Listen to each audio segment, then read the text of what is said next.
প্রতিদিন আমরা অসংখ্য খবর দেখি, কিন্তু কিছু কিছু ঘটনা আমাদের বিবেককে নাড়া দেয়, প্রশ্ন তোলে সমাজে নিরাপত্তা ও মানবিকতা নিয়ে। যৌতুকের বলি ৩ মাসের অন্তঃসত্ত্বা তরুণী মিতা খাতুনের ঘটনাটিও তেমনই একটি মর্মান্তিক ঘটনা।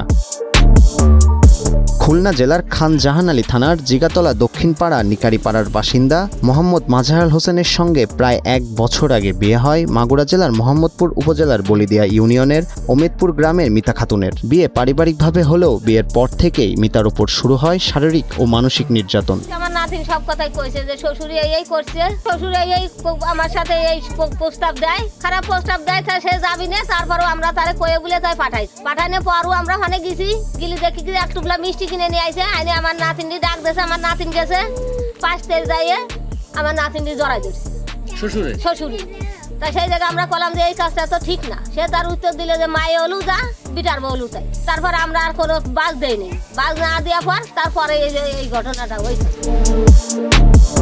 পরিবারের অভিযোগ, মিতার স্বামী মাদকাসক্ত ছিলেন। এছাড়া শ্বশুর সাইফুল মিয়ার বিরুদ্ধে রয়েছে অনৈতিক প্রস্তাব দেওয়ার গুরুতর অভিযোগ। সেই প্রস্তাবে রাজি না হওয়ায় পরিবারে প্রায় অশান্তি সৃষ্টি হতো এবং মিতার উপর নির্যাতন চালানো হতো। অভিযোগ রয়েছে গত ৫ আগস্ট ২০২৬ সালে দিবাগত রাত 12:30 থেকে ভোর 5টার মধ্যে মিতার উপর নির্যাতন চালিয়ে এক পর্যায়ে তাকে শ্বাসরোধ করে হত্যা করা হয়।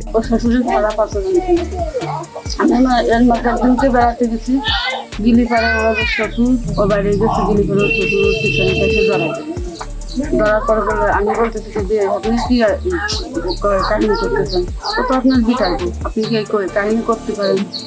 বলতেছে যে ও আমার মেয়ে, ও আমার বিটাইব, ওর আমি দোষ পিটাই পেয়েছি।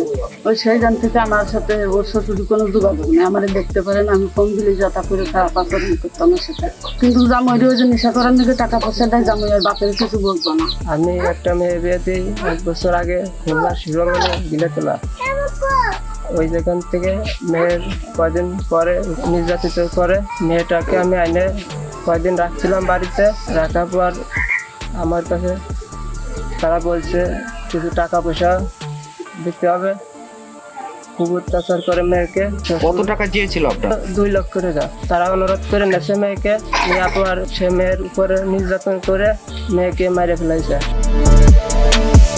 ঘটনার পর মরদেহ ময়নাতদন্তের জন্য খুলনা মেডিকেল কলেজ হাসপাতালে পাঠানো হয়েছে। তবে ঘটনার প্রকৃত কারণ কি সেটি এখনও তদন্তাধীন এবং ময়নাতদন্তের প্রতিবেদন পাওয়া যায়নি। এই ঘটনায় নিহত মিতার দাদা মোহাম্মদ বাবু শেখ থানায় এজাহার দায়ের করেছেন। পরিবারের দাবি এটি কোনো আত্মহত্যা নয়, বরং পরিকল্পিত হত্যা।